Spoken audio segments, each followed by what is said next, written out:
আজকে আমরা দেখাবো এসেছি আজকে আমরা ঢেউ সাগরে। চলো দেখা যাক ঢেউ সাগরে কি কি আছে, কি কি নেই, কি কি দেখিয়েছি। কারণ এই প্রথমবার হয়েছে, আর এটা শুনলাম নাকি এবছরই নাকি নতুন হয়েছে। চলো দেখা যাক। তাহলে চলো ঢেউ সাগর দেখা যাক। আর আজকে আমরা দেখাবো ঢেউ সাগরে কী কী আছে, কী কী নেই। আর ঢেউ সাগরে এই পার্কে একটা ঢুকতে গেলে এখানে একটা ন্যূনতম একটা টিকিটের মূল্য লাগে। সেই টিকিটের দাম হলো মাত্র 20 টাকা।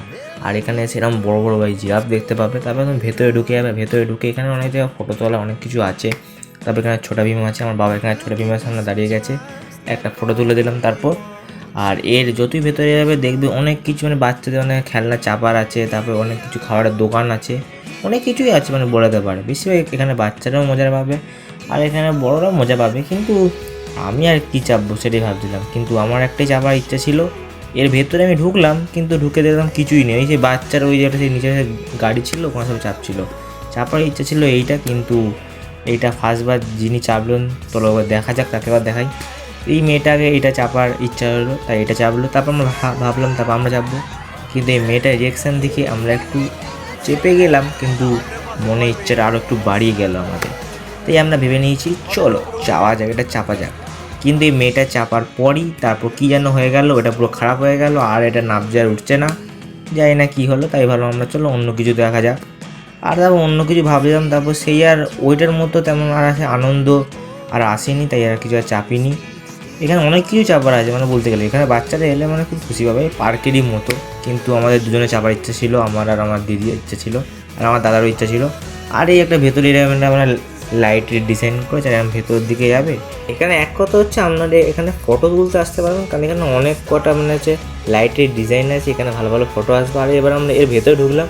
ভেতরে ঢুকে দেখছি ভাই ভেতরে কিছুই নেই ভাই, শুধু ওইখানটা কটা লোক ফটো তুলছে হয়ে গেল। আর সবথেকে মজার বিষয় লাগলো আমার এইখানটা, এই যে সাইকেল চাপাটা।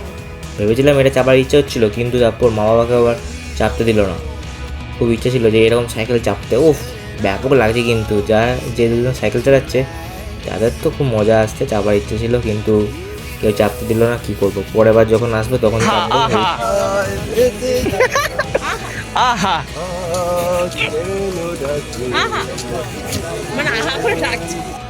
তারপরে এখানে এসে সব লাইটিং পেরে এই একটা বড় একটা নৌকা দেখে নিলাম আমরা। নৌকা একটা জাহাজ বলে যায়। তারপর এখানে লেখা আছে আই লাভ ঢেউ সাগর। আর তারপর এখানে একটা এরকম একটা রাস্তা দিয়ে দুদিক দিয়ে ঘাস, তারপরে নিচেটা লাইটিং। এখানে বেশিরভাগ বোঝা যেতে পারে ঢেউ সাগরটা মনে হচ্ছে লাইটিংয়ের জন্য বিখ্যাত। আর এখানটা সকালে আপনারা যদি আসেন তাহলে কেউ অনেক মজা পাবেন না, কারণ এখানটা লাইটিংটাই বেশি আছে। তাই সবাই যদি কেউ আসো তাহলে মনে হয় রাত্রিটাই আসেন, তাহলে সবাই মজাটা পাবেন। আর এবার আমরা একদম নিচে চলে এসেছি। আর এখানে এসে শুধুমাত্র দেখতেই পাচ্ছেন খাবারে, যেখানে দেখছি সেখানেই খাবারের দোকান। আর এখান থেকে আমরা একটাই খাবার ট্রাই করেছি, এটা হচ্ছে সেই কী যেন খাবারের নামটা ভুলে গেলাম। এটা হচ্ছে হ্যাঁ মনে এলো, এটা হচ্ছে মানে স্প্রিং রোল নাকি বলে, স্প্রিং পটেটো চিপস বা রোল বলে। আমার দাদা খেয়ে বললো একদম বেকার, খেতে ঠিকঠাক করেনি এখানে। আর আমিও খেলাম, আমার খেয়ে ওই মনে হয় এভারেজ লাগলো, অতটা ভালো লাগলো না। আমার দোকানে তো একটু খেতে ঠিকঠাক ছিল। আর এখানে এর ভেতরে কিন্তু আর একটু অনেক কটা খেলা জিনিস ছিল, কিন্তু আমরা এর ভেতরে ঢুকতে পারলাম না, কারণ আমার টাইম শেষ। আর আজকে ভিডিও এখানেই শেষ। যদি ভালো লাগে অবশ্যই লাইক সাবস্ক্রাইব, আর যারা নতুন তারা কি করছো সাবস্ক্রাইব করে চলে যাও এরকম নতুন নতুন ভিডিও দেখার জন্য।